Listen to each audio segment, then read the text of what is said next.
Hello, and thank you for watching this regional forecast for the Northeast. I'm Andrew Pritchard, meteorologist with Nutrien Ag Solutions.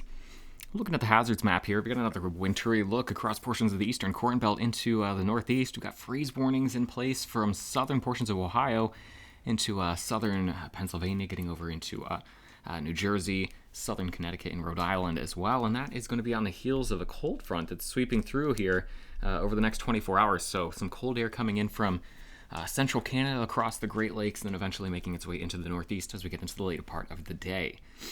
Here's the disturbance that is bringing in the cold air. The area of low pressure is actually well to the north across portions of Ontario right now, and we've got a cold front then stretching in across, it's a little bit too ambitious there, stretching back across the Great Lakes, and we've got some moisture feeding in ahead of that, and that is triggering some showers and some thunderstorms across the region right now. As we go ahead and take a look at the radar reflectivity picture here on this Tuesday morning, this is about 9 o'clock on Tuesday morning, so if you're taking a later look, go ahead and take a refreshed look at the radar picture here. But you can see the cool air coming in across the Great Lakes, and then on the leading edge of that, got a heavier area of showers and some thunderstorms, and even a slight risk for some severe storms across eastern portions of Pennsylvania, southeastern New York. That includes the Long Island area, Rhode Island, portions of Connecticut, New Jersey, and north and eastern Maryland as well. Again, in that slight risk for severe storms today. And we're talking about the potential for some gusty winds. That's going to be the primary threat. No real tornado risk or hail risk with the severe storms today. We'll take a look at what those look like and why we're talking about that gusty wind risk here in just a moment. So we talk about the severe weather risk for tomorrow. This will be Wednesday, and then Thursday, looking at another system making its way from west to east across the Gulf Coast states with another severe weather risk across that area. As we talk about the pattern for temperatures here over the next 5 days, watching for some cooler air to settle in across the Northeast region. Temperatures averaging about 5 to 10 degrees cooler than average. And then as we talk about precipitation, watching a corridor from the maybe Oklahoma and Kansas border. We'll call it the Oklahoma and Texas Panhandle. How about that? All the way through the Ohio River Valley and then into southern portions of the Northeast, where we'll talk about the potential for an inch or more of precipitation over the next week. Now, the background state here, we're dealing with a ridge in the west, trough in the east. That is going to allow cooler air to spill in from central Canada. It's also going to allow for cooler and drier air to come in from central Canada. And then where we get the upper level convergence, where we're getting the flow coming back together here across the central portion of the country, we're going to be dry from the Canadian Prairie into portions of the Corn Belt. Where we see the stronger jet stream winds, of course, more active across the Gulf Coast states, and then the southern portions of the Northeast could tap into some of that as well. So what are we looking at? What is it looking like? Combining those two sentences here.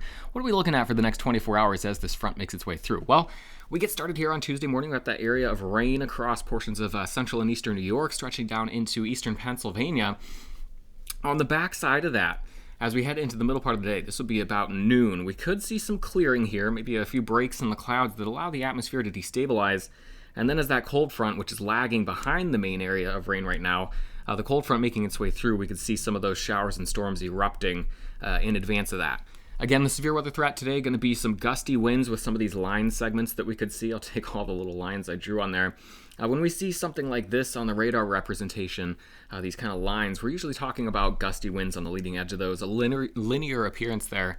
More often than not going to be dealing with a tornado risk. There are exceptions to that, not looking at that across the Northeast region. So I'm kind of probably overcomplicating things here, just looking at the chance for maybe some of these little lines of storms as they go blowing through to bring some gusty winds anywhere from 50 to 60 miles per hour through the afternoon and evening this evening. So with that, where we're talking about the isolated storms, those little line segments, precipitation, there's going to be high variance between that. Where some areas perhaps get missed entirely, some areas just picking up a trace here, maybe a few raindrops, and then some areas where we get those thunderstorms to actually pass overhead, we could pick up anywhere from, a few tenths to maybe up to 3/4 of an inch of precipitation. So here's the upper level low that's bringing in the rain, the severe storms, and the cooler temperatures today. This is the system that's going to be moving through, bringing the severe weather threat to the south as we head through the end of the week. And it'll also bring a chance for some rain across the southern portions of the Northeast as we get into the end of the week as well. So let's go ahead and put this into motion. Let's take a look at the next 5 days or so. This low becomes moves off to the north and to the east as we head into Thursday morning. And then here comes the next low sweeping in through the Ohio River Valley, creating that severe weather threat across the southeast with heavy rain and some thunderstorms possible again across the Northeast region. So what does that look like with the precipitation forecast then? Well, let's start it off here again with today's forecast, looking for that chance for line segments, some rain, some storms, perhaps some gusty winds across this region.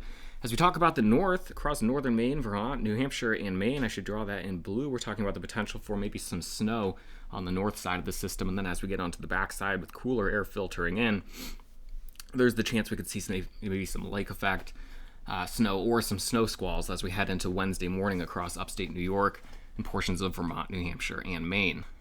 As we head into Wednesday night, quiet across much of the northeast region, quiet as we start the day on Thursday. It's as we get into Thursday night and Friday. Our next area of low pressure sweeps through, bringing that severe threat once again to the southeast. And then north of that, we could talk about some showers and storms and maybe some heavier rain across portions of Pennsylvania, west across New Jersey, and Long Island. So taking a look at the total precipitation here, we're looking at the European model on the left, the GFS on the right.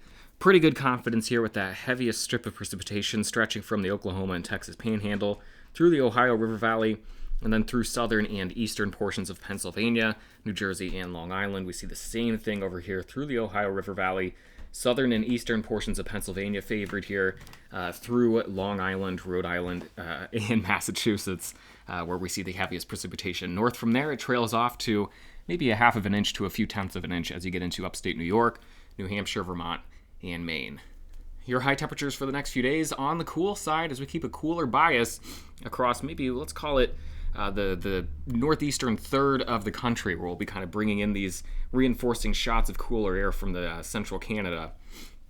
So your highs today anywhere from the mid to upper 40s to near 60 degrees, where the cold front hasn't yet made its way through in coastal areas here.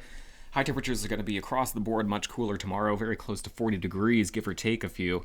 As we look at the high temperatures on Thursday, mid 40s, low 50s across the region, still struggling to warm up as we get into Friday and Saturday with high temperatures once again in the 40s and 50s across the region. That means overnight lows in the 20s and 30s for the next several nights as well as we continue this cooler bias across the region.